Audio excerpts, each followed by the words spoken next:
Hello everyone, hello student. EAD परिवार में स्वागत है आप सभी विद्यार्थियों का। और सभी विद्यार्थी लाइव बनते रहें, सभी स्टूडेंट लाइव आते रहें, लाइव बनते रहें और सेशन की शुरुआत करते हैं। तो सभी विद्यार्थी लाइव आते रहेंगे और बढ़िया से एक सेशन की ओर शुरुआत करते हैं। अभी हमने पावर फैक्टर के बारे में बच्चों पढ़ा। ये चैप्टर जरूरी था, इम्पोर्टेंट था।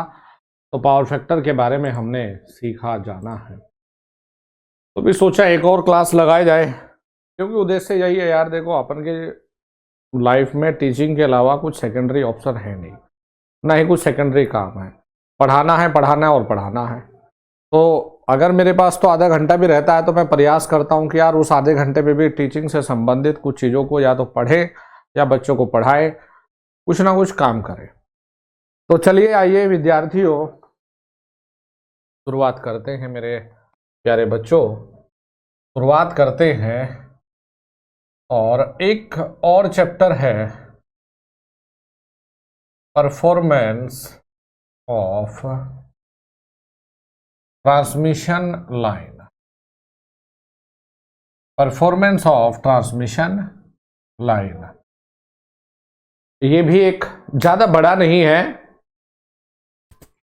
यार। वो मैंने बोल दिया है ऐप में ना, डेवलपर को मैंने बोला है कि यार पहले आवाज सही आ रही थी, अभी आवाज कम आ रही है। तो मैंने बोल दिया है इसको, मैं वो कर लेगा इसको सही। हाँ, ज़्यादा जोर से ही बोल रहा हूँ मैं, तब भी आवाज़ नहीं जा रही इसमें ना। चलो और ज़्यादा चिल्ला के बोलने की कोशिश करूंगा भाई। हेलो, मैंने कहा तो जिन बच्चों को आवाज़ की दिक्कत है वो दोबारा से ऐप को इंस्टॉल कर लेना, तो वो समस्या ना हल हो जाएगा आपके। तो परफॉर्मेंस ऑफ ट्रांसमिशन लाइन के लिए बेटा हमें ये सीखना है कि इसमें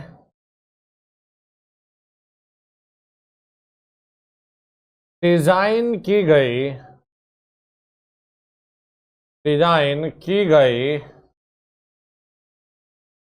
ट्रांसमिशन लाइन,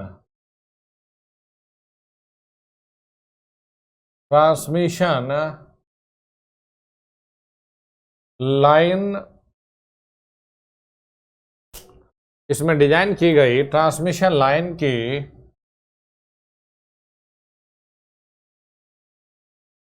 विद्युत की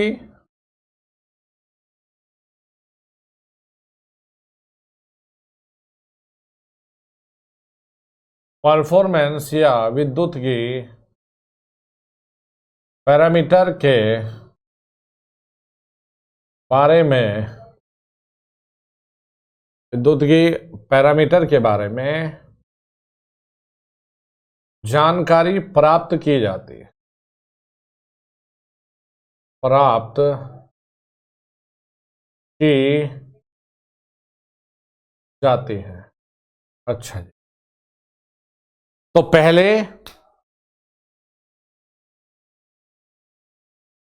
आपको बेटा ये बता दूं कि हम पहले कहते हैं ट्रांसमिशन लाइन का वर्गीकरण।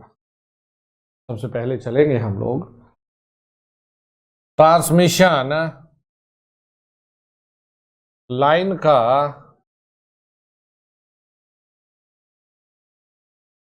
वर्गीकरण। चलेंगे ट्रांसमिशन लाइन का वर्गीकरण। तो देखो बेटा, बहुत जरूरी है ये ट्रांसमिशन लाइन के वर्गीकरण, ट्रांसमिशन लाइन के वर्गीकरण के लिए प्राथमिक मानक उसकी लंबाई ली जाती है, लंबाई ली जाती है। ट्रांसमिशन लाइन के वर्गीकरण के लिए भाई बहुत जरूरी पॉइंट है। अगर ये पूछ रहा है एग्जामिनर की ट्रांसमिशन लाइन का हमें वर्गीकरण करना है कि कौन सी शॉर्ट है, कौन सी लॉन्ग है, कौन सी मीडियम है, तो प्राथमिक मानक कौन सा है? तो प्राइमरी आधार है जो मानक है वो बेटा है इसकी लंबाई। क्या है बालक? लंबाई। ये वाला भाई, ये शब्द बहुत जरूरी है मेरे, लंबाई ली जाती। तो यहां पर पहले हम लोग लेंगे, पहले लंबाई है उसके बाद वोल्टेज है, तो प्राथमिक मानक ही पूछा जाता है। बच्चे वोल्टेज कहते हैं, नहीं बेटा लंबाई पे क्लिक करिएगा, टिक करिएगा, बहुत जरूरी सवाल है। हम कहते हैं फिर शॉर्ट ट्रांसमिशन लाइन,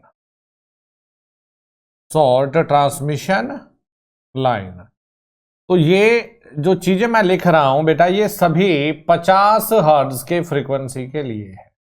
नॉर्मली हमारे यहाँ 50 हर्ट्ज से इस्तेमाल होती है। तो देखो, जब जो लंबाई है शॉर्ट ट्रांसमिशन लाइन में बाबू, लंबाई 0 से लेकर 80 किलोमीटर और वोल्टेज बेटा 0 से लेकर 20 किलो वोल्ट अगर होती है तो वो शॉर्ट ट्रांसमिशन लाइन की कैटेगरी में आएगा।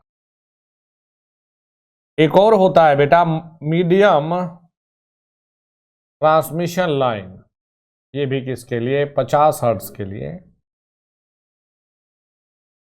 तो बेटा मीडियम के लिए जब हम लंबाई की बात करते हैं तो लंबाई यहां 80 किलोमीटर से लेकर 150 किलोमीटर तक।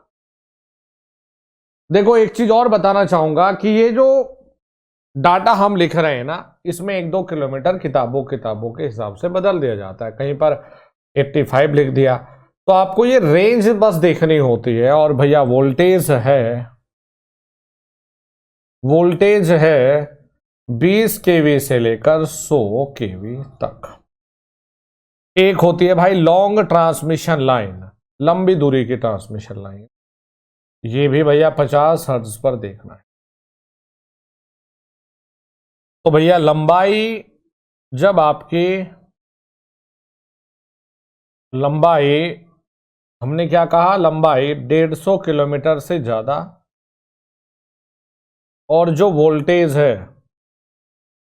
बेटा ये 100 केवीए से ज्यादा, तो ये लॉन्ग ट्रांसमिशन लाइन में आती है। तो ये 50 हर्ट्ज का डाटा था, बहुत ही जरूरी डाटा है बेटा, very very important data, very very important. Okay, फिर हम आगे बढ़ेंगे। देखिए 50 हर्ट्ज की बजाय अगर फ्रीक्वेंसी और, ध्यान से देखिए, अगर फ्रीक्वेंसी और दूरी दे दी जाए, देखो नेक्स्ट वाला जो डिस्कशन है और जरूरी है, यदि मात्र आवृत्ति व दूरी दी जाए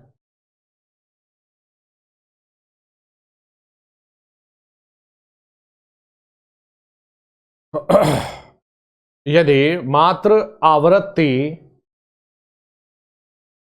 जैसे आपको दे दिया 500 केवी, ये दे दिया आपको 500, सॉरी दूरी दे दी 500 किलोमीटर या 500 हर्ट्ज दे दी, ये बेटा ये बड़ा जरूरी है ये डाटा भी, तो ध्यान से देखिएगा।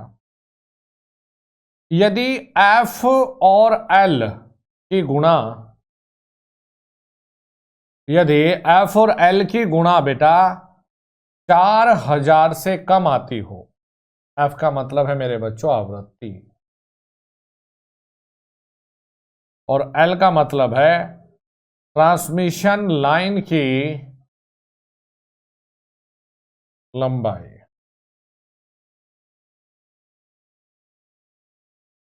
तो यदि ये 4000 से कम है तो ये कहलाता है शॉर्ट ट्रांसमिशन लाइन। और यदि बेटा ये 4000 से बड़ा और विद्यार्थियों 10,000 से छोटा आएगा, ये डाटा आपको किताब में मिलेगा भी नहीं इतनी जल्दी से, तो बेटा ये लाइन आप कंसीडर करोगे मीडियम ट्रांसमिशन लाइन, मध्यम ट्रांसमिशन। यदि बेटा एफ और एल का जो गुणा है वो 10,000 से ज्यादा आता हो तो प्यारे बच्चों ये कहलाएगा लॉन्ग ट्रांसमिशन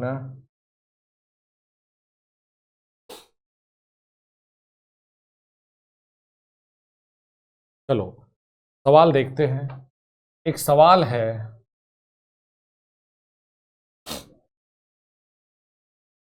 कि 100 kilo volt 500 hertz transmission line, sorry 100 kilometre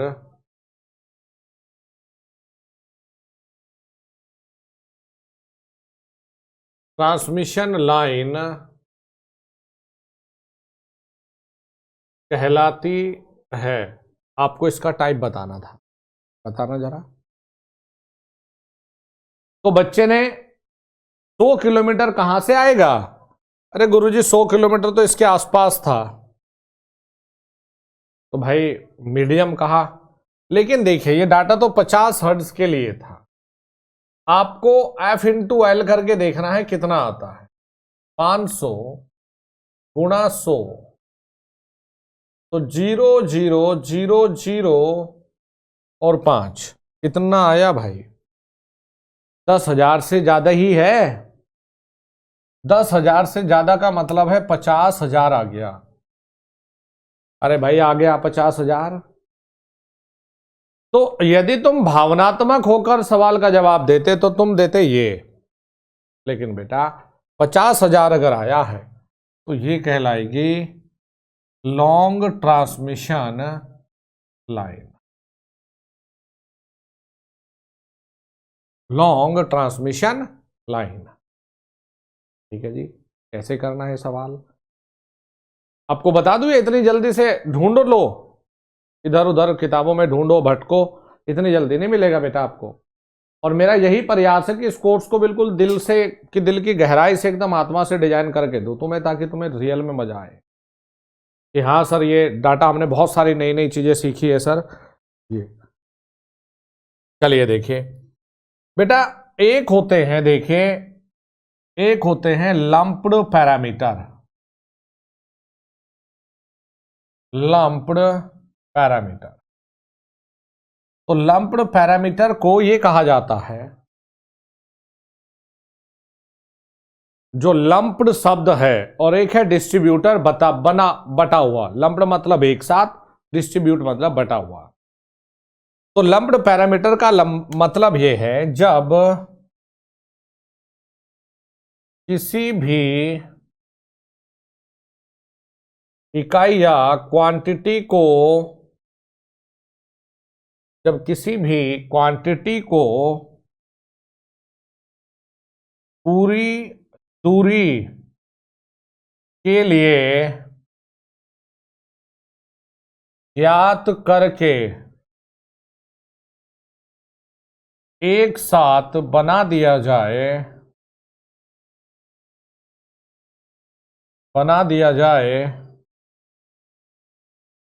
तो उसे लंप्ड पैरामीटर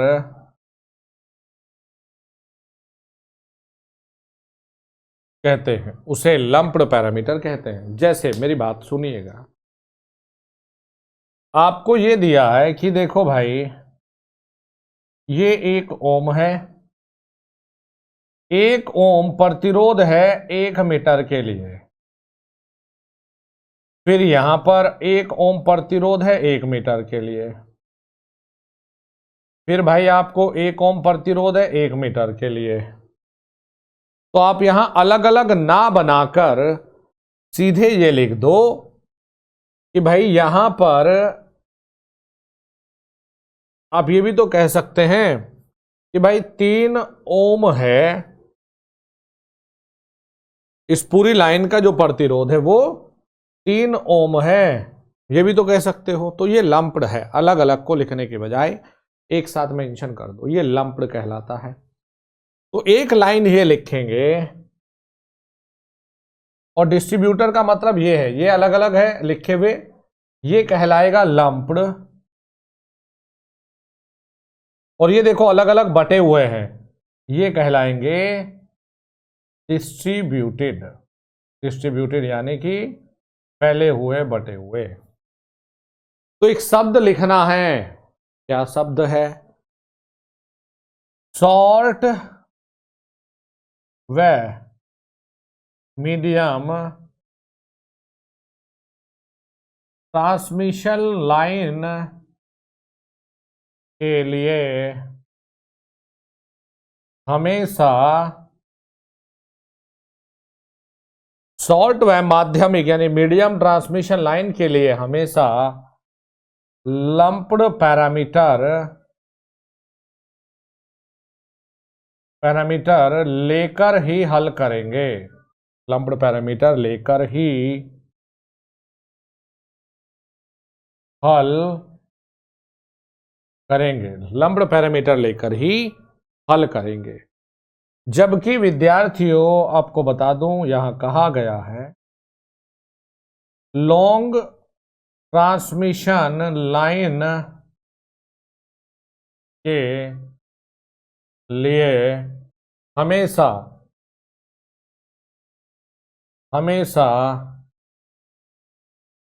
डिस्ट्रीब्यूटेड पैरामीटर ही लिए जाते हैं, पैरामीटर ही लिए जाते हैं।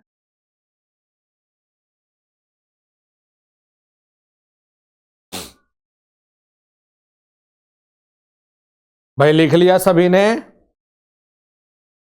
लॉन्ग ट्रांसमिशन लाइन के लिए सदैव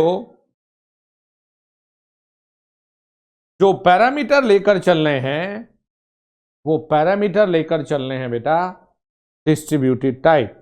स्ट्रेट फॉरवर्ड सवाल आता है कि किस ट्रांसमिशन लाइन के लिए किस तरह के पैरामीटर लेकर चले जाते हैं।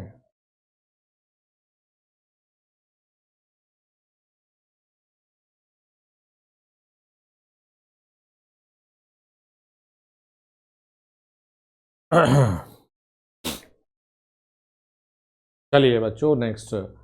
भाई लिख लिया हो तो इसे रफ कर दें। देखो ये डाटा प्लीज याद रखिएगा, ये तो बहुत जरूरी है। अगर ये इस तरह का सवाल आता है तो आप ही लोग सक्षम होंगे, बाकी लोग वहां तक पहुंचेंगे भी नहीं। मैं बता दूं, मुझे भी पता है कि कौन क्या पढ़ाता है और कौन क्या पढ़ता है। बेटा ये डाटा एकदम यूनिक मिलेगा आपको, ये लंप्ड और ये सब चीजें आपको बड़े ही अच्छे से बताने का मेरी कोशिश है, मेरा प्रयास है। ये डाटा किताब में मिल भी जाएगा, लेकिन ये देख लो आप ITI की या डिप्लोमा की कितनी किताबें तलाशोगे, ये नहीं मिलेगा तुम्हें।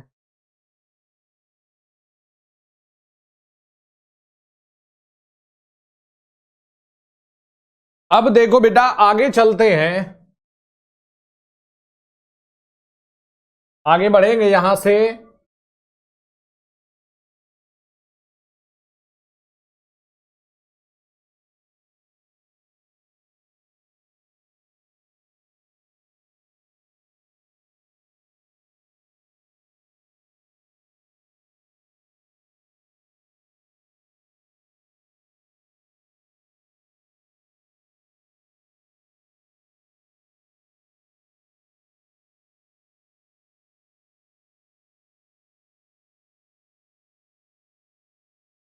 नेक्स्ट चलते हैं। देखिए हमारे पास एक पैरामीटर है टी पैरामीटर, और बेटा देखो इसे टी पैरामीटर का मतलब असलियत में होता है ट्रांसमिशन पैरामीटर। पूरा लिख दूं, ट्रांसमिशन पैरामीटर। तो देखो भाई बच्चों आपको एक चीज बता दूं, थोड़ा सा नया है, प्लीज प्रयास जरूर करिएगा समझने का। हमने ये कहा कि मान लिया गुरुजी ये हमें ट्रांसमिशन, इसके अंदर में ट्रांसमिशन लाइन बनी हुई है, एक तरफ जनरेटर सेट है, यानी कि वो है जो बिजली को भेजता है, Vs और Is। इसे हमने कहा भेजने वाला सिरा, इसे हमने कहा भेजने वाला सिरा। और भाई इधर आपने प्राप्त करनी है बिजली को। भाई ट्रांसमिशन लाइन का यही तो काम है, एक तरफ से जनरेटर साइड से जुड़ी होती है और दूसरी तरफ जहां जिस लोड को चलाना है, ये इसके बीच में है सब मामला। तो यहां पर हमने इस बिजली को प्राप्त करना है, यानी VR और IR। तो इसे यहां पर लिखते हैं प्राप्त करने वाला सिरा, जिसे इंग्लिश में अगर हम लिखें, देखो भाई बाबू, इसे लिखते हैं सेंडिंग एंड वोल्टेज या सेंडिंग एंड, भाई भेजने वाला। और भाई इसे हम लिखेंगे प्यारे बच्चों रिसीविंग एंड, इसे हम लिखेंगे रिसीविंग एंड। ये भेजने वाला है, ये प्राप्त करने वाला है, ये सेंडिंग था, ये रिसीविंग था। तो प्यारे बच्चों ये याद रखिएगा, हमें पैरामीटर देखिए, टी पैरामीटर का मतलब क्या है। टी पैरामीटर होते हैं जिन्हें हम प्रदर्शित करते हैं ए बी सी और डी से। देखो भाई, तो इसे प्रदर्शित करने के लिए हम ये लिखते हैं VS IS आव्यू यानी मैट्रिक्स के फॉर्म में, ए बी सी और डी। ये लिखने का तरीका होता है ट्रांसमिशन लाइन को हल करने का। मतलब कि सेंड करने वाला डाटा पैरामीटर के अनुसार यहां पर प्राप्त करेगा, मतलब यहां से सेंड करेगा और ये पैरामीटर के अनुसार यहां से प्राप्त करेगा। तो यहां पर ना 4 चीजें देखी होगी आपने, ए बी सी और डी। बेटा प्लीज ध्यान दीजिएगा, ए और डी का इकाई पूछता है, तो ए और डी का कोई इकाई नहीं होता, कोई इकाई नहीं होता।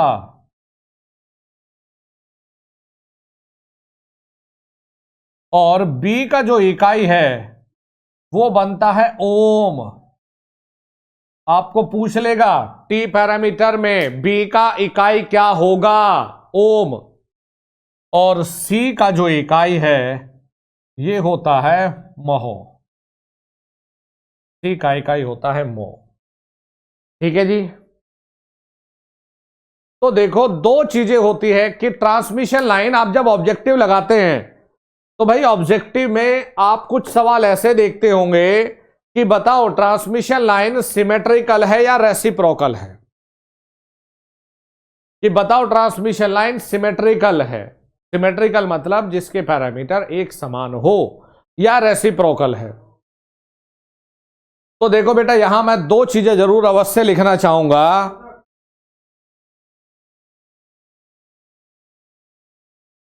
सिमेट्रिकल के लिए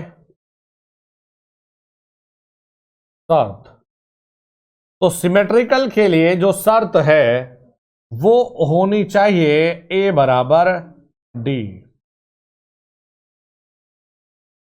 क्या होनी चाहिए भाई, ए बराबर डी। यदि ए बराबर डी है तो कह दो कि लाइन सिमेट्रिकल है भाई। और एक आती है भाई रेसिप्रोकल, मुझे यार इसका हिंदी में नहीं पता क्या कहते हैं भाई, सर्च कर लेना तुम ना। रेसिप्रोकल के लिए शर्त, तो रेसिप्रोकल के लिए शर्त होती है जब A D minus B C बराबर 1 आता। बेटा ये 2 शर्त ऐसी है जो आजकल जेई के एग्जाम के लिए फेवरेट बनी हुई थी। अब जब जेई के एग्जाम के लिए फेवरेट थी, तो अब मान लो ये आईटीआई के लिए जरूरी है। देख लो क्या कहेंगे बेटा यहां पर कि रेसिप्रोकल के लिए जो शर्त है आपको सिर्फ ये देखनी है, AD माइनस BC बराबर 1। इसी को एग्जामिनर का खेल समझिए। एग्जामिनर ये भी तो कह सकता है इसी को, भाई BC माइनस AD बराबर -1। एक ही तो है बाबू, दोनों एक ही तो है, कुछ अलग तो है नहीं। AD माइनस BC बराबर अगर एक है, इसे पॉजिटिव इसे नेगेटिव लिख के -1 लिख दो, तो ये भी यही है, ये कुछ अलग नहीं है भाई।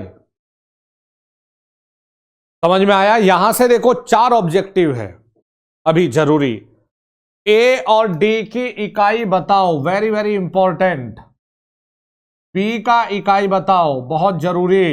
C का इकाई बताओ, जरूरी। 3 ये जरूरी है, बहुत जरूरी। ये है सिमेट्रिकल के लिए बहुत जरूरी भाई। और फिर ये तो 3 और 3 6 ऑब्जेक्टिव ऐसे हैं जो सीधे सीधे पेपर में आने का चांस है। ठीक है जी, ठीक है। तो हम ट्रांसमिशन लाइन में अब चलते हैं बेटा। हम लोग ट्रांसमिशन लाइन की दक्षता पर, ट्रांसमिशन लाइन की दक्षता। ए और डी नाम तो ABCD, ये फुल फॉर्म नहीं है, ये पैरामीटर है 4। ABCD, ABCD ही है ये जो आप इंग्लिश में पढ़ते हो, तो ये 4 पैरामीटर है यहां। ABCD, A और D की कोई इकाई नहीं।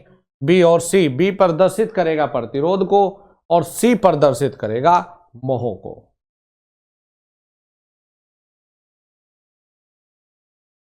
तो देखो भाई, एफिशिएंसी यानी दक्षता जीटा बराबर में, भाई आउटपुट पावर यही तो है और ये भेजने वाली थी, ये इनपुट है। तो हम यहां लिखते हैं रिसीविंग एंड पर शक्ति, यानी कि प्राप्त करने वाले एंड पर शक्ति, और यहां पर सेंडिंग एंड पर शक्ति, सेंडिंग एंड पर शक्ति। तो भाई ये बताइएगा, रिसीविंग एंड पर जब पावर लिखेंगे PR IR, और भाई यहां power factor cos φR, PS IS power factor sending end पे IS। ये है आपका दक्षता का सूत्र। यदि प्रतिशत में पूछ लेगा, इस पे आपको न्यूमेरिकल ने सिर्फ टिक लगाने को आता है। कौन सा भाई? इस पर फॉर्मूला। प्रतिशत में पूछेगा तो गुणा कर देना 100 से। फिर चलेंगे ट्रांसमिशन लाइन में, ट्रांसमिशन लाइन में वोल्टेज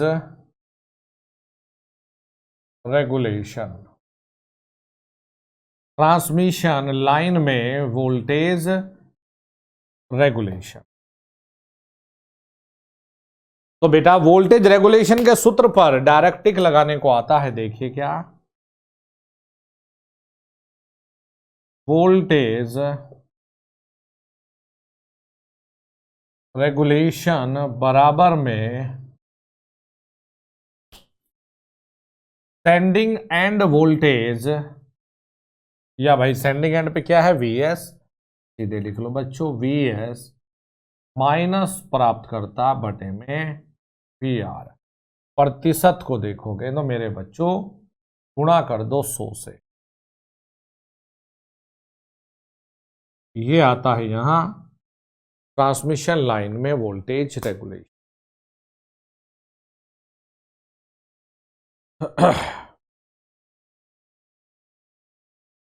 ठीक है जी। अब आगे चलेंगे बेटा, हेडिंग लिखेंगे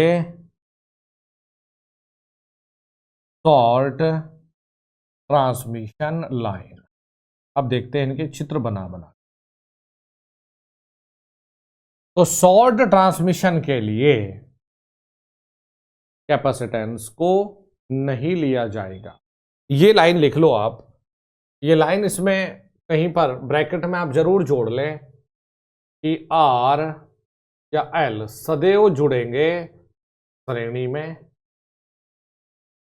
और G या C सदैव जुड़ेगा समांतर। जोड़ लो, ये कहीं भी कोने में लिख लो बेटा। तो याद रख लो, शॉर्ट ट्रांसमिशन लाइन में कैपेसिटेंस यानी धारिता को कभी भी नहीं लिया जाता। इसमें धारिता को नहीं लिया जाता है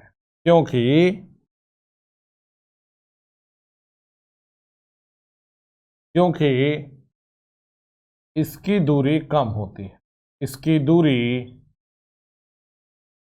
कम है और वोल्टेज भी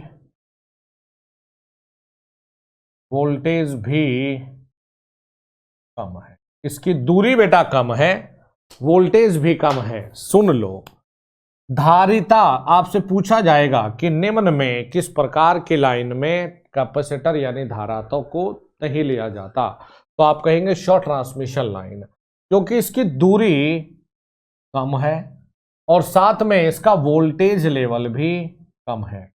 तो शॉर्ट ट्रांसमिशन लाइन का जो चित्र आपको बनाना है बेटा, ये चित्र बनेगा आपका सीधे, ये ट्रांसमिशन लाइन, ये R और ये,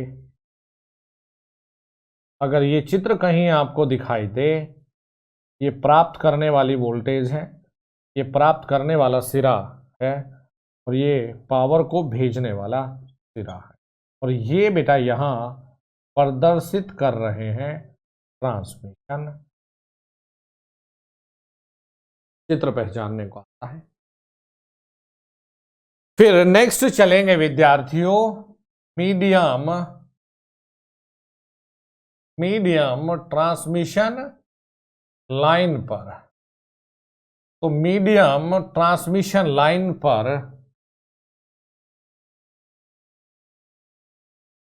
हम लोग क्या लिखेंगे कि मीडियम ट्रांसमिशन लाइन पर 4 तरीके होते हैं।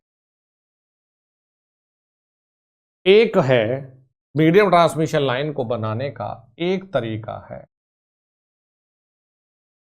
आप लॉन्ग को भी बनाकर नहीं देखेंगे, लॉन्ग को भी बनाकर देखने की जरूरत नहीं होती, मीडियम के अलग अलग, क्योंकि लॉन्ग आपको डिस्ट्रीब्यूटेड पैरामीटर के साथ बनानी होती है, फिर भी मैं दिखाऊंगा बनाकर।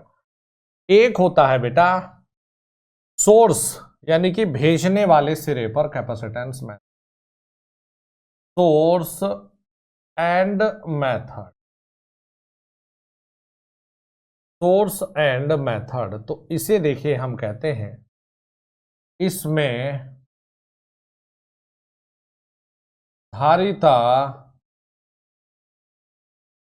सेंडिंग एंड पर जुड़ी होती है।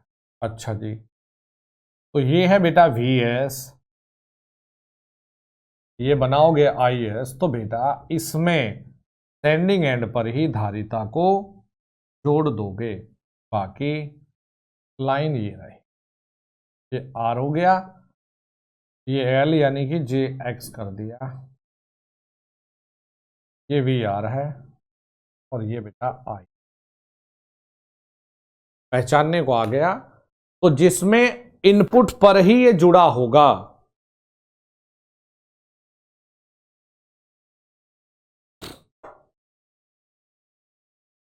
जिसमें इनपुट पर ही इसे जोड़ दे इस साइड, तो ये सोर्स का एंड मेथड है।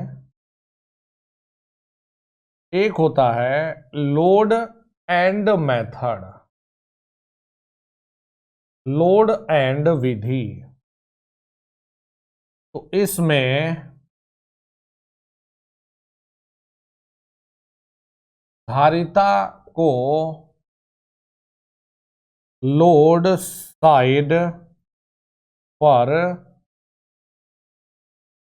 जोड़ते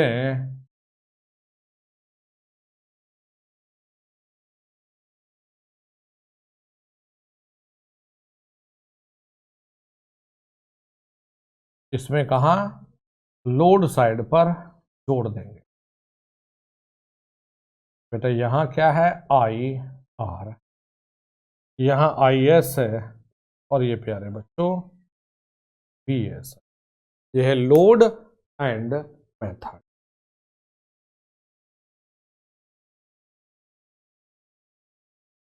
बनाओ इसे।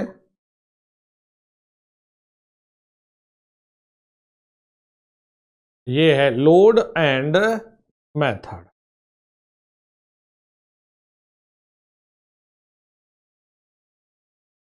बेटा पहचानने को आएगा तो प्लीज पहचान लेना। अरे लिख लिया ये, हेलो बच्चों लिख लिया, बना लिया आपने, ये रफ कर सकते हैं इसे। अगर आपने बना लिया तो रफ कर दें। देखो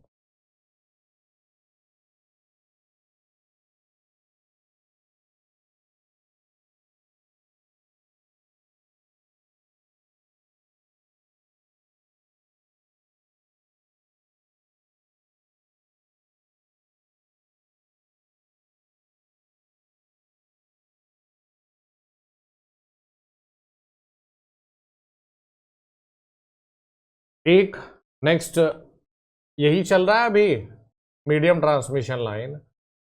नेक्स्ट है T method.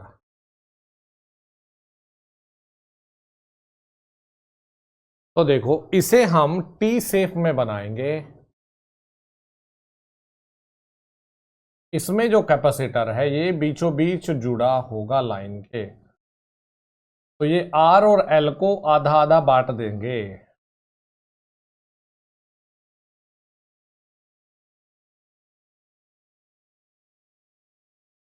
R by two इधर, आर बाई टू इधर, जे एक्स बाई टू। तो ये है बेटा वी एस आई एस, ये प्राप्त करेगा वी आर। और तो इसमें बीचों बीच हम कैपेसिटर को जोड़ देते हैं। इसमें टी तो देख लो बन गया ना टी के शेप में। एक और होता है बेटा पाई के शेप में, पाई मेथड। तो ये पाई के रूप में बना होता है। इसमें कैपेसिटर दोनों सिरों पर जुड़ा होता, आधा आधा सी बाई टू इधर,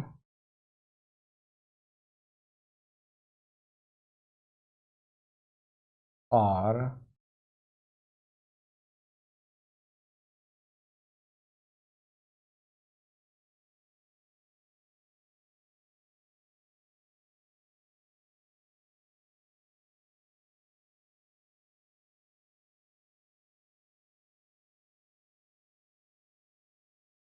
ये है वी आर,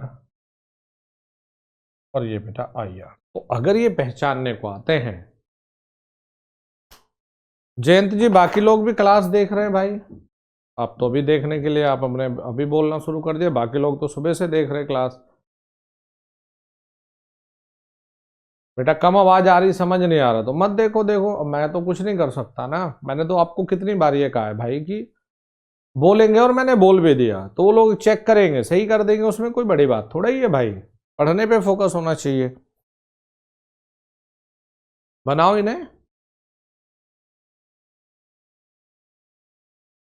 फिर देखो यहां पर होता है लॉन्ग ट्रांसमिशन लाइन, तो बेटा इसे ये लिखना है कि इसके लिए राइजोरियस विधि, अगर आएगा तो यही आएगा, राइजोरियस विधि का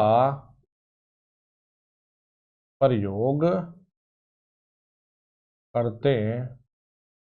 इसके लिए राइजोरियस विधि का प्रयोग करते, अगर आएगा टिक लगाने को आएगा और कुछ नहीं। चलिए प्यारे बच्चों आगे बढ़ेंगे। एक शब्द होता है जिसे कहते हो सर्ज इम्पीडेंस। सर्ज प्रतिबाधा।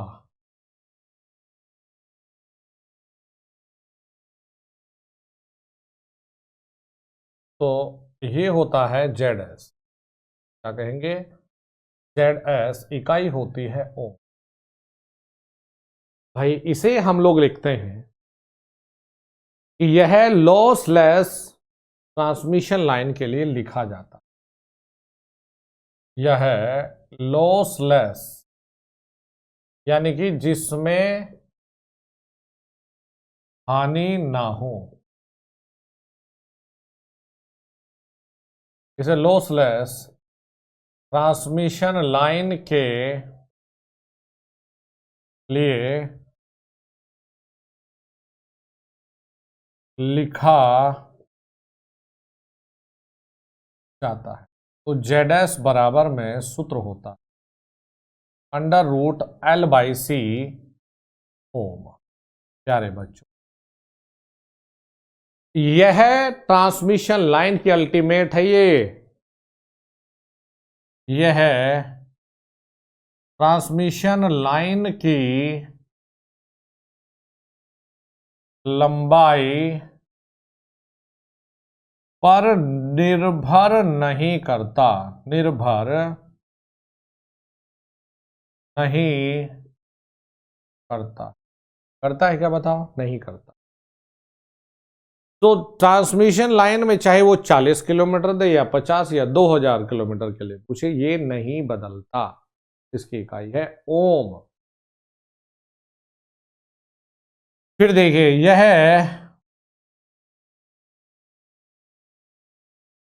ओवरहेड ट्रांसमिशन लाइन के लिए लगभग 400 ओम, लगभग 400 ओम होता है तथा भूमिगत केबल के लिए लगभग 40 ओम है। Very very important. क्या कहा? देखिए कितना है, 400 ओम, और ये क्या है, 40 ओम। आपके एप्लीकेशन पर जो ग्रुप बना हुआ है, ग्रुप क्या, जब आप कोर्स ज्वाइन करते हैं अपने आप एक ग्रुप में ज्वाइन हो जाते हो, उसमें जाइए, उसमें आपको सब खबर मिलेगी। मोहनलाल जी कौन सी क्लास का समय क्या है, क्या गुरुजी ने मैसेज किया है, क्या पढ़ रहे हो। कितने बच्चे तो ऐसे कोर्स में जिन्हें ये भी नहीं पता कि चल क्या रहा है। यह ओवरहेड ट्रांसमिशन लाइन के लगभग 400 ओम होता है तथा भूमिगत केबल के लिए लगभग 40 ओम होता है। फिर यही एक शब्द आता है, आपने देखा भी होगा, जिसे SIL के नाम से जानते हैं, जिसे कहते हैं सर्ज, फुल फॉर्म है इम्पीडेंस लोडिंग। या ये बताऊं आपको, एक और लिखा जाता है CIL। ये दोनों एक ही है, जिसे कहते हैं अंग्रेजी में फुल फॉर्म लिखने को आ जाती है, इसलिए इंग्लिश में लिख रहा हूं। ये कैरेक्टरिस्टिक्स इम्पीडेंस लोडिंग। तो इसका सूत्र आता है, SIL का सूत्र आता है V square VS sending end voltage VR बटे ZS। तो ये दोनों बराबर होती है V स्क्वायर बटे ZS। लॉसलेस के लिए VS VR बराबर हो जाती है, तो ये और इसके ये एक हानि है, तो इसकी इकाई आप वॉट, किलोवाट, जो भी आएगा कैलकुलेशन करके उसमें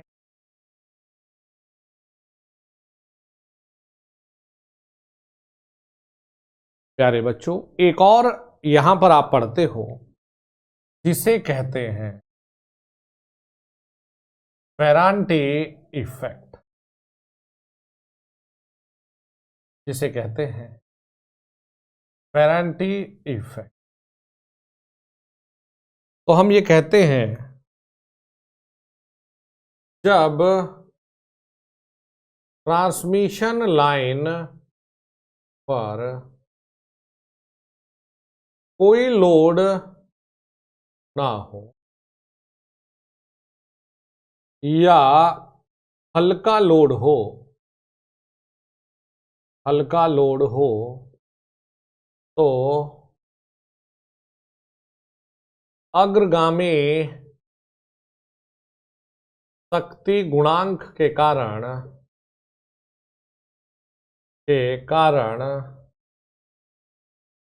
प्राप्त होने वाली वोल्टेज,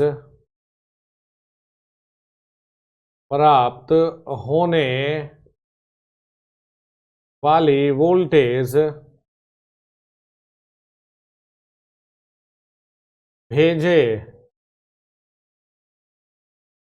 जाने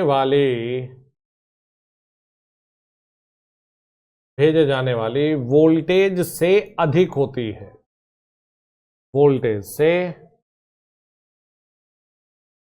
अधिक हो जाती है। मतलब भेजी कम और प्राप्त ज्यादा, भेजी 5 मिल गई 10, तो ये डिसएडवांटेज था। क्यों भाई? अगर तुम 10 भेज रहे तो सारे लोड के जितने भी डिजाइन होंगे 10 के हिसाब से होंगे, और वहां मिल जाए 100 तो सब खत्म। तो जब ट्रांसमिशन लाइन पर कोई लोड ना हो या हल्का लोड हो तो अग्रगामी शक्ति गुणांक के कारण होता है ये, क्या प्राप्त होने वाली वोल्टेज भेजे जाने वोल्टेज से अधिक हो जाती है। यही फेरांटी प्रभाव कहलाता है। कौन सी कंडीशन बताई मैंने? जब वी आर वी एस से बड़ी हो जाएगी। कब होगी फिर बता दो। अग्रगामी शक्ति गुणांक का मतलब पता है क्या है? देखो, इस समय लाइन में जो धारा बहेगी, जो धारा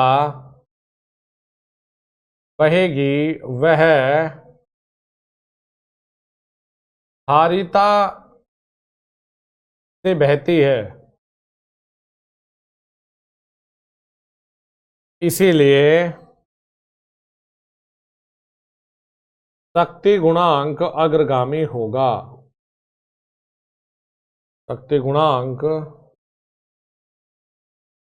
अग्रगामी होगा, इसीलिए शक्ति गुणांक अग्रगामी का। फिर देखिए, इस प्रभाव को कम करने के लिए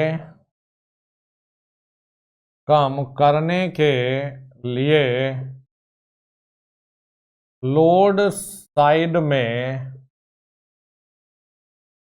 समांतर में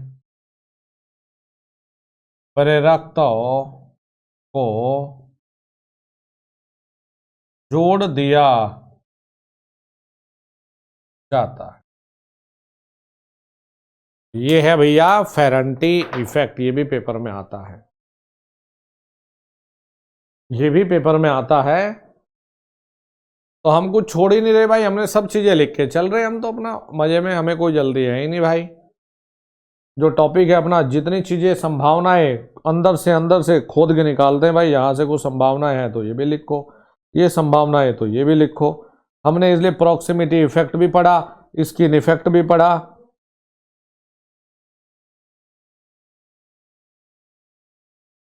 लिखो भाई लिखो। तो भैया ये हमने जो ट्रांसमिशन लाइन में परफॉर्मेंस वाला चैप्टर है, ये भी हमारा हो जाता है इस प्रकार से समाप्त। परफॉर्मेंस यानी कि इस ट्रांसमिशन लाइन के बारे में और गंभीरता से, नज़दीकी से हम जाने क्या है सर्ज इम्पीडेंस। L/C या ट्रांसमिशन लाइन की दूरी पे निर्भर नहीं करता, चलिए जी, बहुत बहुत धन्यवाद आप सब। हेलो स्टूडेंट, ईडी परिवार में स्वागत आप सभी मेरे बच्चों। सभी प्यारे बच्चे वापस जल्दी से लाइव बन जाए।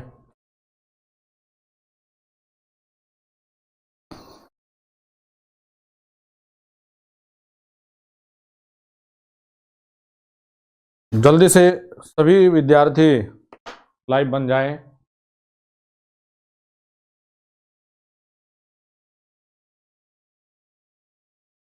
जय हो बाबा केदारनाथ जी की जय हो। आपको सद्बुद्धि दे, बहुत सारी खुशियां दें आपको। और आज का उद्देश्य ये रखते हैं कि आज हमारे अच्छे अच्छे कम से कम 2 to 3 चैप्टर खत्म हो जाए। आज हमारे ये बड़े बड़े अच्छे खासे जो चैप्टर है वो हमारे 2-3 चैप्टर खत्म हो जाए।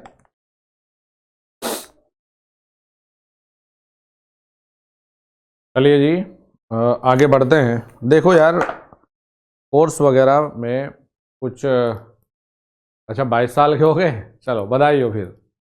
हैप्पी बर्थडे सचिन जी, बहुत बहुत बधाई। लंबी उम्र भगवान दे आपको, बहुत सफलता मिलती रहे, हमेशा खुश रहो, बिंदास रहो, शानदार रहो, जबरदस्त रहो। यही दुआएं हैं बेटा आप लोगों के लिए, सभी के लिए, और स्पेशली आज जिस बच्चे का जन्मदिन है उसके लिए। देखो क्या है कि कुछ डेमो क्लास वगैरह देना जरूरी होता है कोर्स में, तो सभी थोड़े डेमो क्लास दी जाती है। कुछ क्लासेज होती है अपना 5 या 7 क्लास, जिन्हें डेमो के रूप में हम कभी कभी चैनल पे चला भी देते हैं बच्चों। तो उसमें एक बच्चा है जैसे मुन्ना कुमार, मैं कल बैठा हुआ था। हेलो, मेरी आवाज आ रही है आप सभी को? हेलो, मेरी आवाज आ रही है? हाँ जी, कोई नहीं, करेंगे इसकी कंप्लेन करेंगे। आज आवाज कम है तो उसकी कंप्लेन करेंगे हम लोग आज ना, बोल देंगे डेवलपर को। ओके। एक बच्चा है मुन्ना कुमार, कल वो यूट्यूब पे कमेंट ये लिख रहा था कि पेड वालों के साथ तो धोखा हो गया, कि आपने जो पेड वाली क्लास है ये क्यों चला दी है। तो यार ऐसी मानसिकता पहली चीज तो सही नहीं है भाई। 1-2 क्लास हम लोगों को चलानी भी पड़ती है और देनी भी पड़ती है। तो ये मानसिकता, वो तो बाई चांस फिर उसने खैर डिलीट कर दिया वो, लेकिन ये मैंने पढ़ लिया था उस समय, जब उसने डिलीट किया उस समय मैं पढ़ चुका था उस मैसेज को। तो ऐसी मानसिकता ठीक नहीं है भाई। आप देखो हमारे काम में भाई, हमें बच्चे भी चाहिए, हमें सब चीज़ें चलाने के लिए पैसे की भी ज़रूरत है। तो कुछ डेमो क्लासेज देना, कुछ देते हैं वो भी पूरे कोर्स में लगा लो 5 या 10 जाती होंगी, तो उसमें कोई टेंशन वाली चीज़ नहीं है। चलो फिर आओ, आज हमारा टारगेट ये है कि एक सेशन ये लगाएंगे, इसके बाद में मेरी क्लास होती है मशीन की, वो जेई वाले बच्चों के लिए है। चाहे आज यूट्यूब पर भी क्लास ना लेनी पड़े मुझे, चाहे मैं यूट्यूब पर भी क्लास नहीं लूँ, लेकिन आज हमारा प्रयास ये रहेगा कि आपके कम से कम 2 to 3 चैप्टर हम लोग खत्म कर दें, है ना। 2 to 3 चैप्टर खत्म करें। कल सुबह को फिर एक सेशन और लेकर 2 चैप्टर को तब प्रयास करेंगे, तो आपका एक अच्छा खासा जो पावर सिस्टम का कंटेंट है वो अच्छे खासे तरीके से समाप्त होगा। चलिए विद्यार्थियों, तो आज का हमारा जो चैप्टर है मेरे बच्चों, वो हमारा चैप्टर है पावर फैक्टर। ये तो बहुत कम लिख रहा है अभी ना। पावर फैक्टर, ये हमारा चैप्टर है पावर फैक्टर इंप्रूवमेंट। आज का हमारा चैप्टर पहला भी ये है, पावर फैक्टर इंप्रूवमेंट। ये भी जरूरी हो गया आजकल भाई। पहले तो साइड में थोड़ा थोड़ा सा लिख के अपना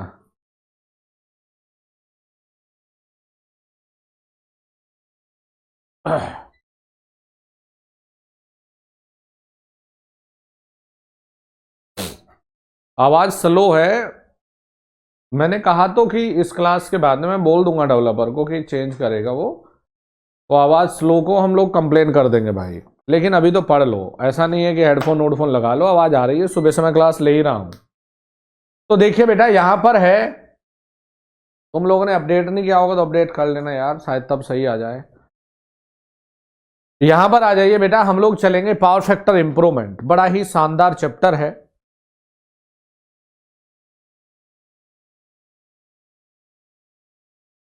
इस टाइम रीजनिंग की कहां से होगी? 10 बजे से तो मेरी क्लास होती है।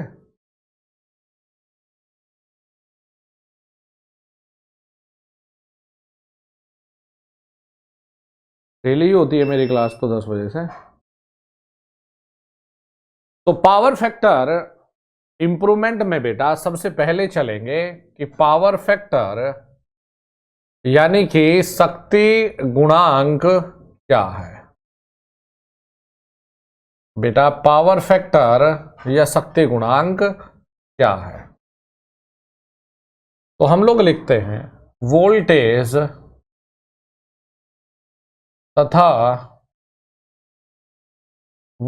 तथा धारा के बीच कोण के कोसाइन को शक्ति गुणांक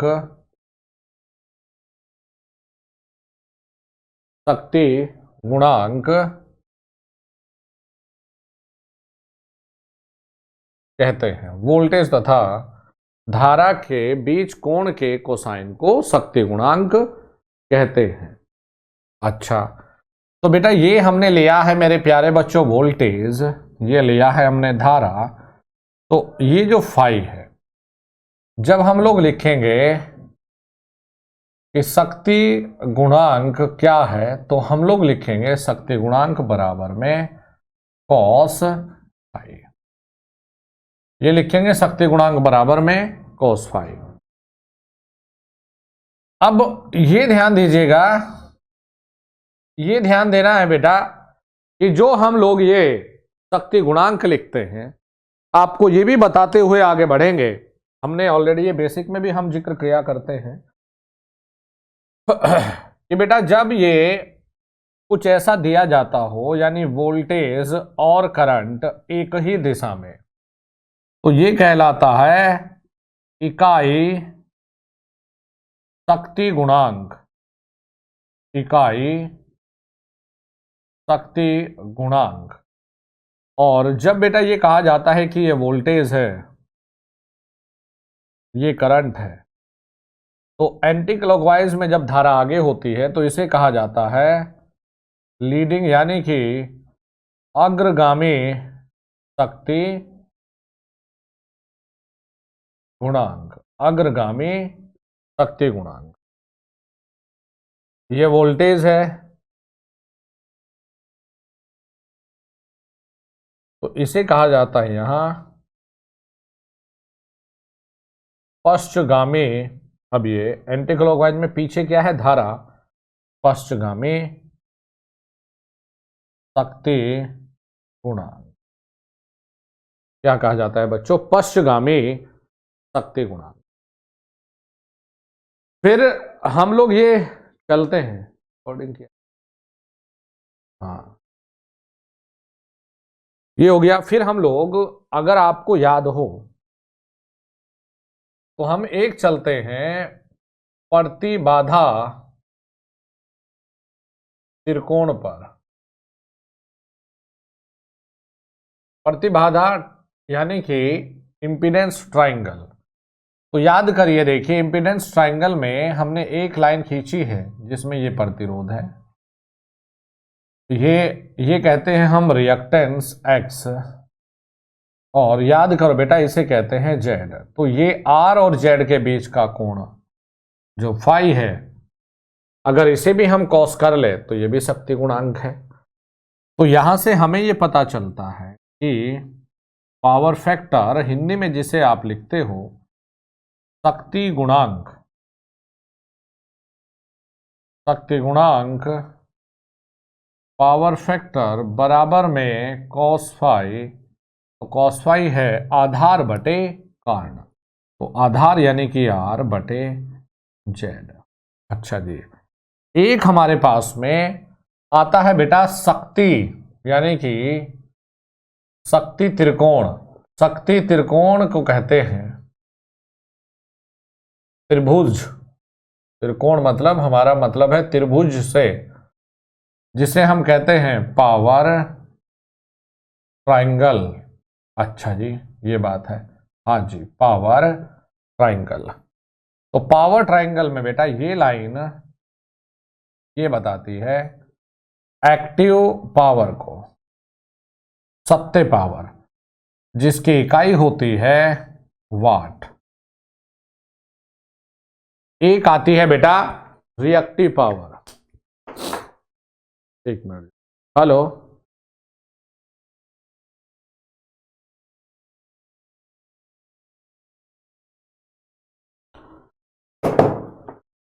हाँ भाई बच्चों, ये एक्टिव पावर होती है, ये सब पढ़ा रखा है मैंने भाई। ये रिएक्टिव पावर होती है जिसकी जो इकाई है ये होती है volt ampere reactive.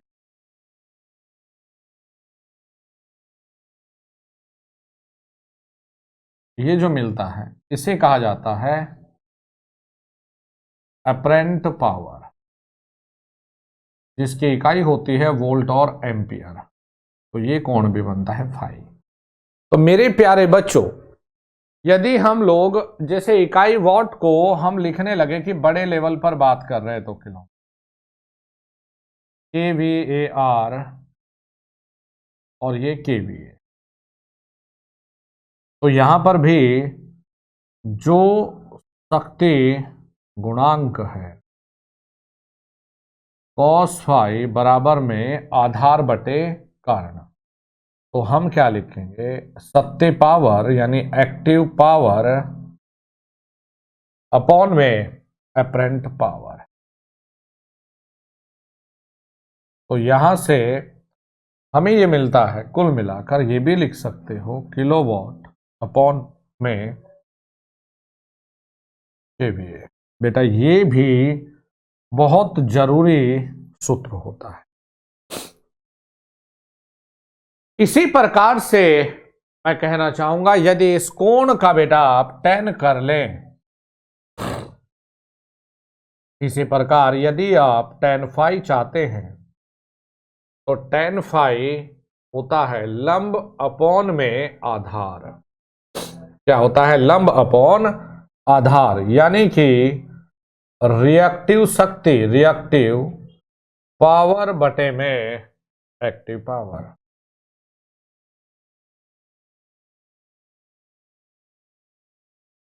Reactive power बटे में एक्टिव पावर, तो रिएक्टिव पावर क्या होगा, kVAR बटे में किलोवाट। बेटा ये भी जरूरी होगा और हमें आवश्यकता पड़ जाएगी। फिर एक और होता है जिसे आप कहते हैं एडमिटेंस त्रिभुज, यानी कि इंपीडेंस वाले का उल्टा, इसे अंग्रेजी में लिखते हैं इंपीडेंस ट्राइंगल। इसी का उल्टा बेटा जिसे हम जेड से प्रदर्शित करते थे ये है। एक और होता है जिसे हम प्रदर्शित करते हैं एडमिटेंस ट्राइंगल, जो हमारा होगा प्रतिघात वाला ट्राइंगल है ये वाई से। अच्छा जी, तो बेटा ये दर्शाती है लाइन जी, जिसे आप लिखते हो, जिसे आप लिखते हो कंडक्टेंस, यानी कि चालकता। क्या लिखेंगे बेटा, चालकता। लगातार फोन कॉल, हेलो, हाँ नमस्ते। अब यहां पर ये होता है P, जिसे आप कहते हो ससेप्टेंस, और बेटा ये था आपका एडमिटेंस मेरे बच्चों, एडमिटेंस यानी वाई। तो आपको एक ये भी मैं लिखा चुका कि भैया शक्ति गुणांक, शक्ति गुणांक बराबर में पावर फैक्टर बराबर में कॉस फाई आधार बटे कारण, तो जी बटे वाई। तो प्यारे बच्चों, हम शक्ति गुणांक को अलग अलग रूप में प्रदर्शित कर चुके हैं। और अगर हम एक लाइन में कुछ लिखना चाहते हैं तो हम ये जरूर दे सकते हैं, देखिए, कि शक्ति गुणांक पावर फैक्टर बराबर में कॉस फाई बराबर में एक्टिव बोले तो मैंने क्या दिया, किलोवाट बटे केवीए बराबर में आर बाई जेड बराबर में जी बाई वाई। ये सारी चीजें हैं शक्ति गुणांक।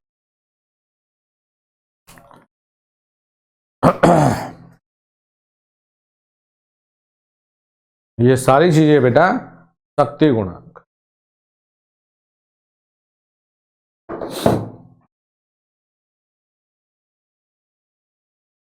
ठीक है, आप सभी लोगों ने लिखा ये,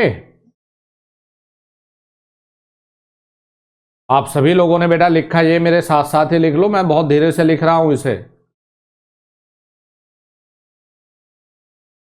देखो, पुरानी जो चीजें हमने पढ़ी है उनका एक बार हमने रिवीजन कर लिया भाई। जो पुरानी चीजें बेटा हमने पढ़ी है उनका हमने एक बार रिवीजन कर लिया जी, कि देखो शक्ति गुणांक की ये चीजें हैं।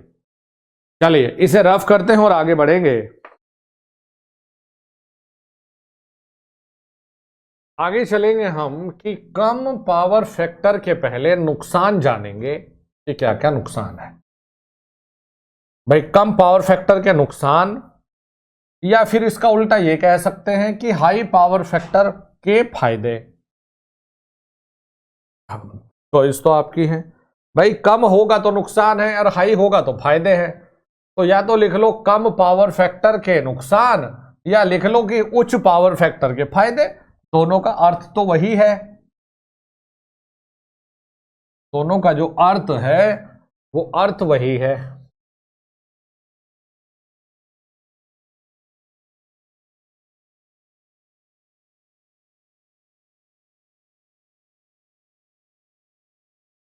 हमने ये लिखा है भाइयों बच्चों, ये हमने ये कहा कि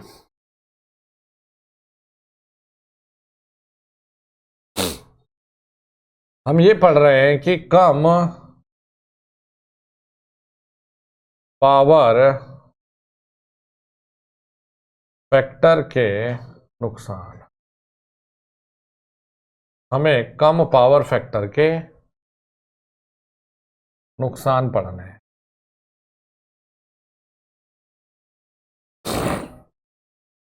हमें कम पावर फैक्टर का नुकसान पढ़ लेते हैं। अच्छा जी, देखो भाई बच्चों, एक चीज और कह देना चाहूंगा कि जो फाई का मान है वो हमेशा 0 से लेकर बेटा 90 तक ही चलता है, इसके बीच में रहेगा। और शक्ति गुणांक भी जो आएगा मेरे बच्चों वो 1 से लेकर 0 के बीच में ही आता है। अच्छा, तो कम पावर फैक्टर के नुकसान पढ़ते हैं कि क्या क्या नुकसान है। और यहां से भैया ये सवाल बड़ा जरूरी हो जाता है। जैसे अभी आपको भैया ये पढ़ाया है कि हाई वोल्टेज के क्या क्या फायदे थे, तो उसी प्रकार आपको देखिए पावर फैक्टर को रिलेट करके चलना है। भाई मेरे बच्चों, हमने ये कहा कि P बराबर में √3 VI cos फाई है। तो यहां से I का जो मान है वो P बटे में √3 V और cos फाई है। देखो भाई बच्चों, ध्यान देंगे, सेम जो हमने अभी वोल्टेज में पढ़ा है वही हम यहां पढ़ेंगे। तो पहला जो बिंदु है, अगर cos फाई, ये देखेंगे यदि पावर फैक्टर क्या है, cos फाई का मान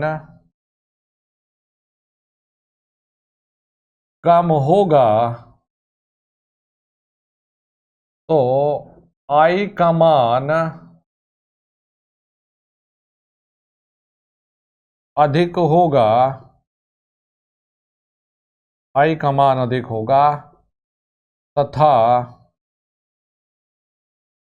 लाइन में वोल्टेज ड्रॉप ज्यादा हो जाएगा, ज्यादा हो जाएगा, वोल्टेज ड्रॉप बढ़ जाएगा भाई, क्योंकि वोल्टेज ड्रॉप जो आता है वो आता है IR, और भैया I का मान है P/√3 और V cos फाई और R। तो बेटा अगर cos फाई गिरेगा तो जो वोल्टेज ड्रॉप है वो ज्यादा हो जाएगा, तो यहां पर वोल्टेज ड्रॉप ज्यादा हो जाएगा, तो एक डिसएडवांटेज तो यही है, पहला एक नुकसान तो यही है। फिर बेटा याद रखेंगे मेरे बच्चों कि सर दूसरा क्या हुआ। देखिए प्यारे बच्चों, यहां पर दूसरा ये होगा कि अगर वोल्टेज ड्रॉप बढ़ जाता है तो वोल्टेज रेगुलेशन बढ़ जाएगा, वोल्टेज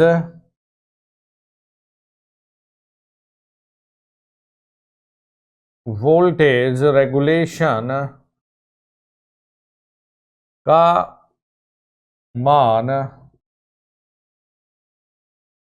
बढ़ जाएगा, जो कि डिसएडवांटेज है। वोल्टेज रेगुलेशन का मान बढ़ जाना एक गलत चीज है। चलिए फिर आगे बढ़ते हैं, देखिए आगे बढ़ते हैं भाई, क्या है देखिए, लाइन में हानियां बढ़ जाएगी। अच्छा जी, तो देख लो W बराबर में I² R है, तो भैया W व्युत्क्रमानुपाती आएगा, कॉस यहां 3 रखोगे तो 3 फेज हो जाएगा। हमारा उद्देश्य पावर फैक्टर से संबंधित है बस। तो अगर cos फाई का मान गिरेगा, अगर यहां पर cos फाई का मान गिरेगा तो बेटा W का जो मान है वो बढ़ गया, ये भी दिक्कत होगी, लाइन लॉसेस भी बढ़ गए। अगर लाइन लॉसेस बढ़ जाते हैं तो लाइन की दक्षता कम हो जाएगी। एक और दिक्कत आ गई है, तो लाइन की दक्षता भी कम हो जाएगी। अच्छा, फिर देखिएगा चालक का पृष्ठ क्षेत्रफल बढ़ जाएगा, चालक का पृष्ठ क्षेत्रफल बढ़ जाएगा, क्योंकि चालक का जो पृष्ठ क्षेत्रफल है वो भी हमारा cos स्क्वायर के व्युत्क्रमानुपाती आता है। देख लो चाहिए। इसी प्रकार से अगर चालक का पृष्ठ क्षेत्रफल, तो आयतन बढ़ जाएगा, आयतन का मतलब ही हम कहते हैं वजन बढ़ जाएगा। तो ये तो काफी कुछ चीजें हैं भाई, तो नुकसान तो ये है भाई, दिक्कत ही दिक्कत है।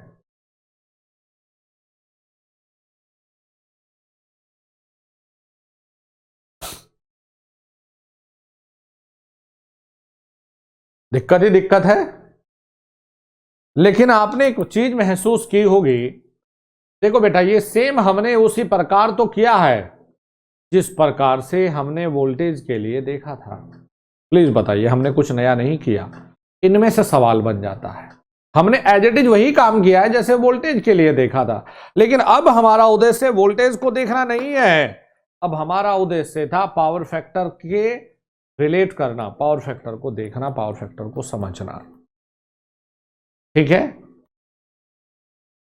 चलिए नेक्स्ट आगे चलेंगे कि लो पावर फैक्टर के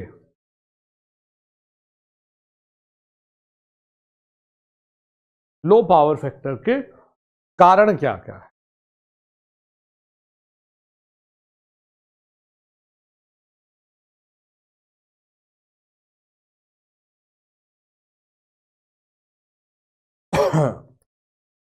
लिखेंगे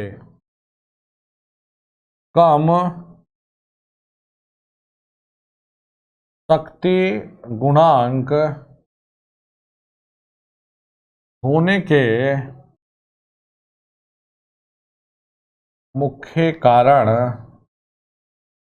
क्या है।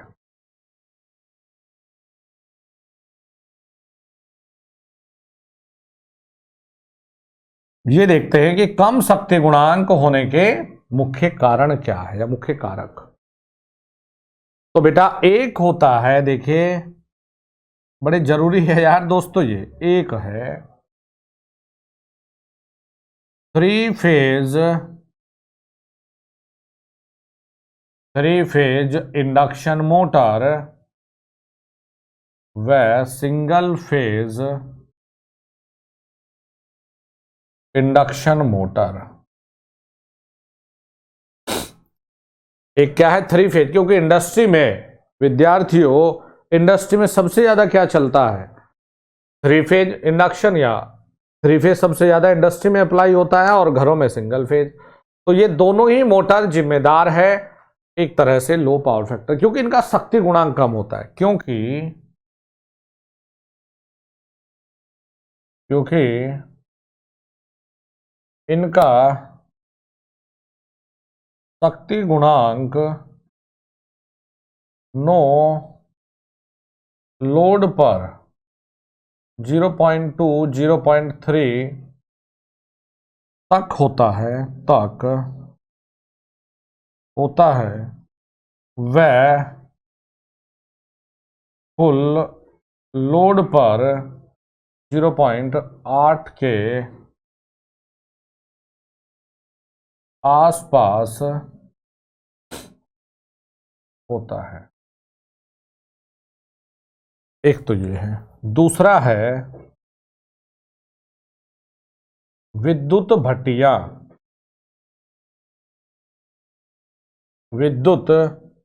भट्टियां भी जिम्मेदार है। नंबर 3 पर विद्युत डिस्चार्ज लैंप, इलेक्ट्रिक विद्युत डिस्चार्ज लैंप भी जिम्मेदार है। देखो जो हमारे इलेक्ट्रिक फर्नेस या इलेक्ट्रिक जो भट्टियां हैं ये भी जिम्मेदार है। साथ में एक और जिम्मेदार है बेटा, एक हमारे पास हीटिंग होती है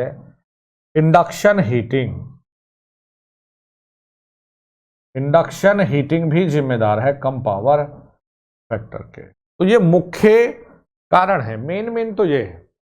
वैसे तो देखा जाए और सोचा जाए, हमारे पास ज्यादातर जो लोड है वो लोड ही हमारे पास में वो है जिनका पावर फैक्टर लैगिंग ही होता है। यूनिटी रजिस्टर, लेकिन ऐसा कोई भी लोड आपको मिलेगा नहीं जो सिर्फ रजिस्टर हो या कैपेसिटर हो, एक दो लोड ही होगा।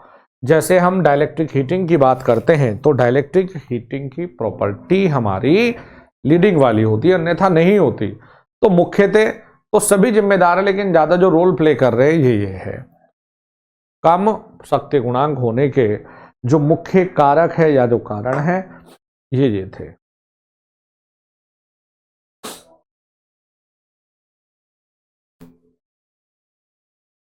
फिर नेक्स्ट लेते हैं पावर फैक्टर बढ़ाने के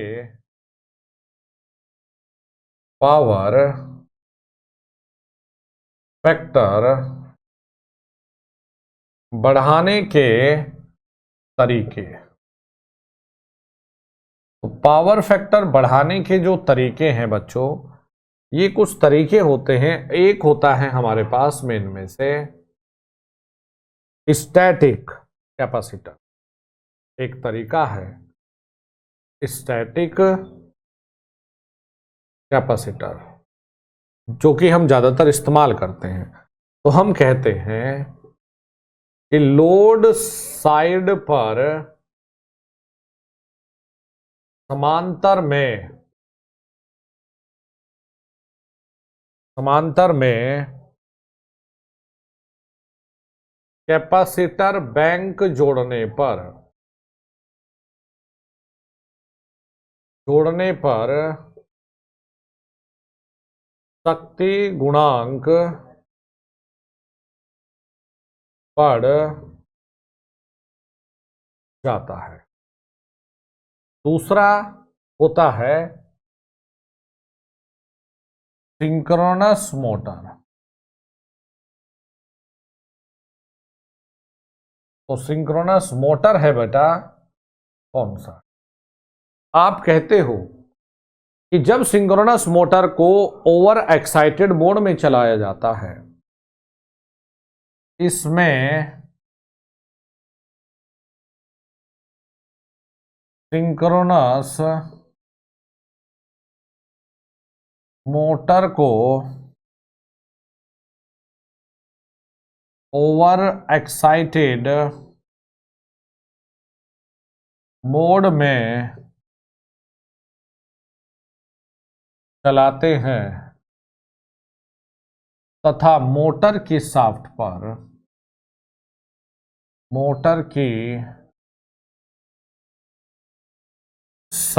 पर कोई भी लोड नहीं जोड़ते हैं, नहीं जोड़ते। इस मोटर को लोड साइड पर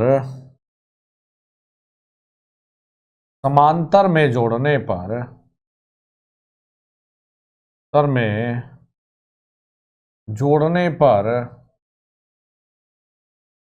शक्ति गुणांक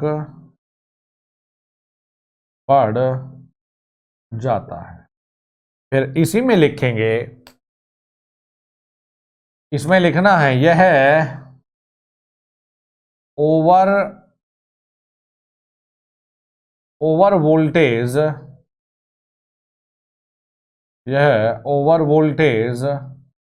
पर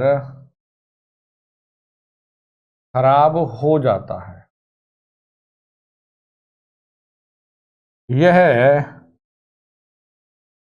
ओवर वोल्टेज को किसी हद तक सहन कर लेता है।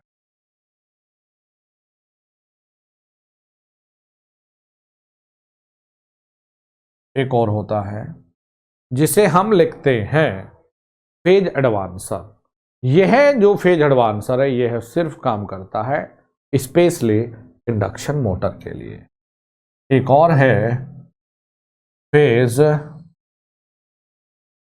एडवांसर। तो यह सिर्फ 3 फेज इंडक्शन मोटर का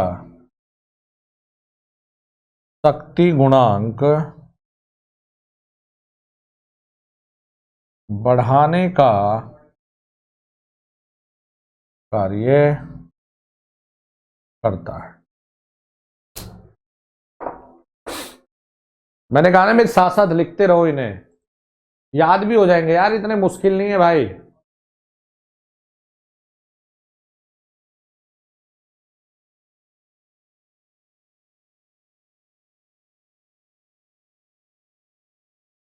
चलिए, इसे हमने रफ किया।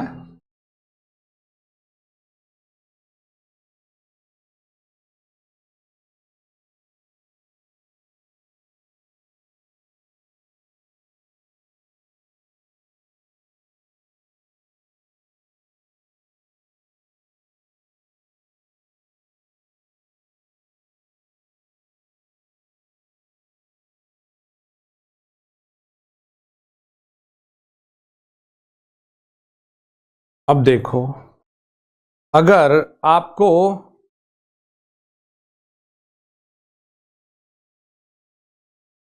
हाँ हाँ यार, आजकल तो क्लास वैसे ही अपना प्रयास है मेरा, ज़्यादा ही कर रहा हूँ,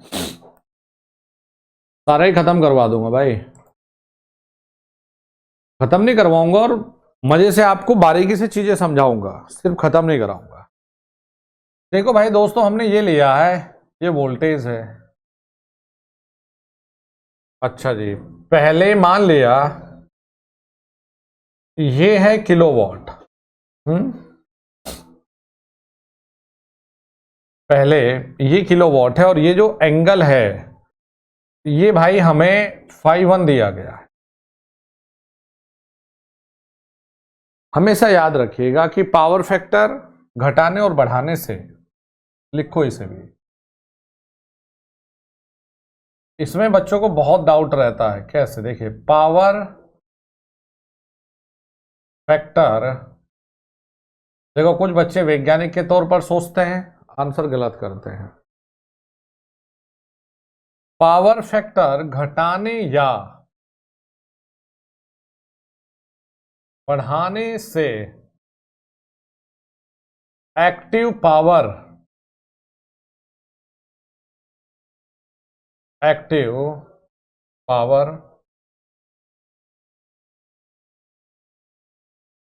यानी कि वॉट में कोई परिवर्तन नहीं आता, कोई परिवर्तन नहीं आता है, सिर्फ बदलता है।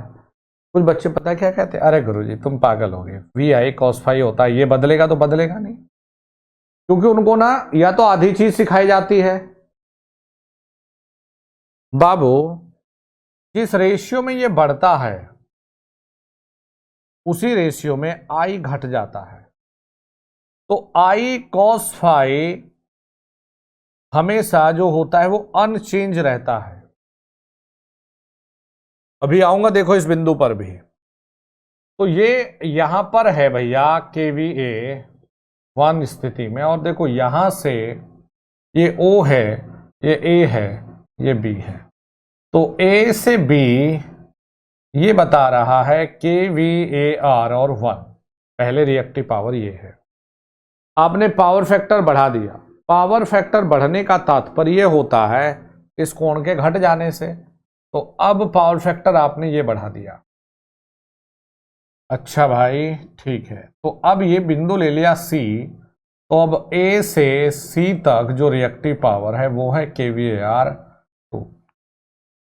अच्छा, तो यहां से यहां जाने में अब kVA2 ये रहा, ये यहां से यहां तब जाएगा जब ये इतनी तुम इसमें लीडिंग पावर भेज दोगे, ये वाले। तो अब आप मुझे ये बताइएगा कि अगर मैं ये लिखूं कि 10, अब एंगल कितना हो गया φ2, तो मैंने कहा tan φ1 बराबर में लंब यानी कि ए बी बटे आधार कहूंगा ओ ए, यानी कि kVAR1 बटे में ओ ए यानी कि किलोवाट। तो ये हमें मिला kVAR1 बराबर में किलोवाट tan φ1, और tan φ2 बराबर कितना है, लंब कितना हुआ AC बटे आधार कितना है OA। तो ये हो गया kVAR2 बटे में किलोवाट। तो kVAR2 बराबर में किलोवाट tan φ2। बेटा अगर मैं ये कहूं कि पावर फैक्टर को यहां से यहां तक बढ़ाने के लिए कितनी लीडिंग रिएक्टिव पावर दी है, तो हम कहेंगे leading reactive power, leading reactive power supply. वो कितनी है, केवीए R1 में से, इस पूरे में से अगर ये घटा दो तो ये लीडिंग है, ये वाला जो हिस्सा है B से C का मतलब है लीडिंग, अग्रगामी रिएक्टिव पावर kVAR2। तो भैया इसका सूत्र क्या है, किलोवाट 10/1 माइनस के किलोवाट 10/2। तो यदि आप किलोवाट आपको दे दिया जाए, ये एंगल दे दिया जाए, तो भैया आप किसी भी यहां से यहां तक बढ़ाने में जो लीडिंग पावर आपको देनी पड़ी है वो निकाल सकते हो इस सूत्र से। इंपॉर्टेंट। फिर दूसरा देखिए, मैंने ये बिंदु क्यों लिखा है प्यारे बच्चों, होता क्या है, देखो यहां से समझते हैं, ये किसी भी एक रेफरेंस से ये होती है धारा। क्यों हमने कहा कि पावर फैक्टर घटाने या बढ़ाने से एक्टिव पावर नहीं कभी बदलेगा। कुछ बच्चे फिर भी नहीं मेरी बात मानेंगे, पेपर में फिर भी टिक करके आएंगे कि हां बदलेगा। क्यों, बेचारों को या तो हमारे ऊपर भरोसा नहीं या खुद के ऊपर भरोसा नहीं। क्यों, वो इस बात को ही लेकर, और एक दो बच्चा है वो जरूर देख लो, मुझे स्क्रीनशॉट खींच के भेज भी देगा, फिर ये तो हो जाएगा, बदलेगा। कॉस फाई, वो कहेगा कि जब कॉस फाई बदल दिया तो ये क्यों नहीं बदला, उसे ये नहीं जानकारी है कि देखो अगर यहां पर ये आई है, इसका एक कंपोनेंट निकलेगा आई कॉस फाई और एक वर्टिकल निकलता है आई साइन फाई। अच्छा, तो मेरा कहने का मतलब ये होगा कि एक्चुअली कहानी होती है आई कॉस फाई, ये हमेशा कांस्टेंट है। देखो अब तुमने ये धारा यहां से यहां कर दी, तो देख लो ये यहां से यहां ओ ए, ये बी और सी, ये अब आपने घटा के आई डैश कर दी। अच्छा, तो अगर ये आई डैश आपने कर दी तो बाबू ये कोण घट गया, कितना घट गया, φ1 घट गया। कोण घट गया मतलब पावर फैक्टर बढ़ गया। तो भाई इसका अभी भी एक कंपोनेंट निकालोगे तो ये कितना मिलेगा, ये अभी भी आई डैश कॉस फाई के बजाय कितना मिलेगा, φ1 मिलेगा। क्यों, देखो आपने कहा सर ये तो बढ़ा, अरे बाबू अगर ये बढ़ा है तो उसी रेशियो में ये घटा भी तो है।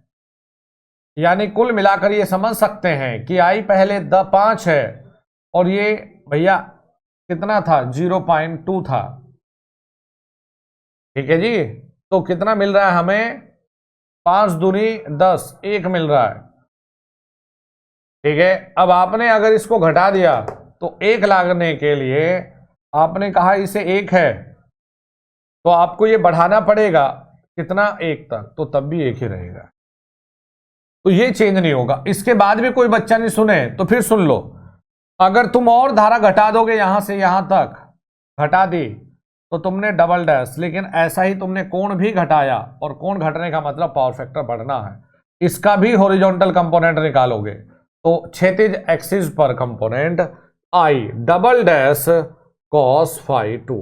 देख लो ये इसी बिंदु पर निकलता रहेगा। तो बेटा याद रखिएगा, जो करंट और पावर फैक्टर का जो मल्टीप्लिकेशन है वो चेंज होता ही नहीं है। इसीलिए जो एक्टिव पावर है, एक्टिव पावर पावर फैक्टर के घटने या बढ़ने से चेंज नहीं है। पहले एपरेंट ये थी, पहले एपरेंट पावर ये थी और रिएक्टिव पावर ये थी। अब एपरेंट पावर ये है तो इसके लिए रिएक्टिव पावर ये है, अब एपरेंट पावर ये है तो रिएक्टिव पावर ये है। तो पावर फैक्टर से जो प्रभावित है वो एपरेंट या रिएक्टिव पावर है। इस लाइन को भी लिखिए। तो पावर यानी कि शक्ति गुणांक के बदलने से, शक्ति गुणांक के बदलने से मात्र एपरेंट और रिएक्टिव पावर ही बदलती है।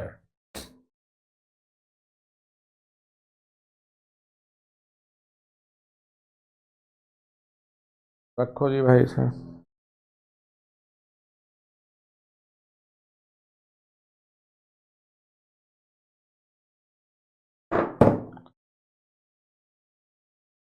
हाँ भाई बच्चों, लिख लिया ये पॉइंट, क्लियर किया अपना कि भाई क्या समझा रहा हूं तुम्हें। चलो जी इसे मिटाते हैं भाई।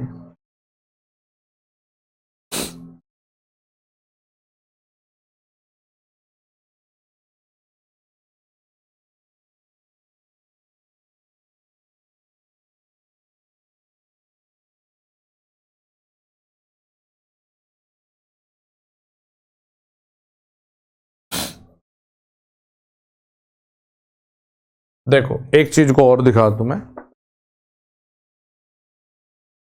और थोड़ा सा बता दूं भाई। बच्चों आपने ये कहा कि सर बात ये है,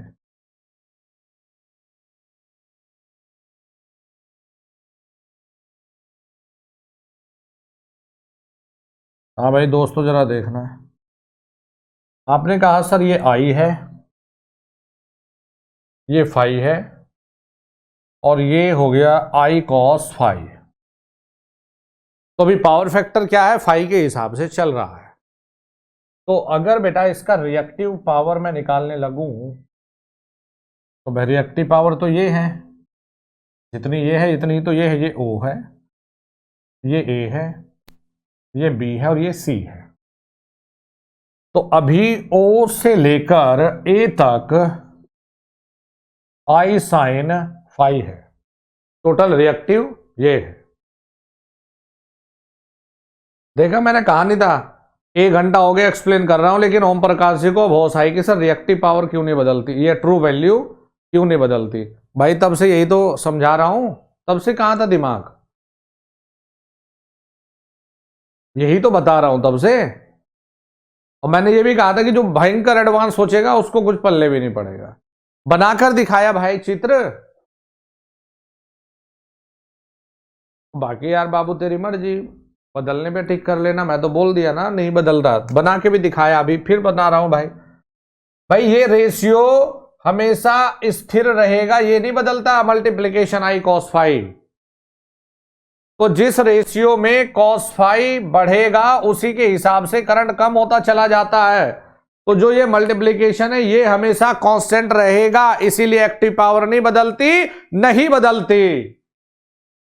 तो हमने पावर फैक्टर बढ़ाने के लिए कैपेसिटर लगाया था, तो उस कैपेसिटर का लीडिंग पावर फैक्टर था आईसी। भाई कैपेसिटर में करंट 90 डिग्री आगे चलता है तो आईसी बना दिया जी, ठीक है।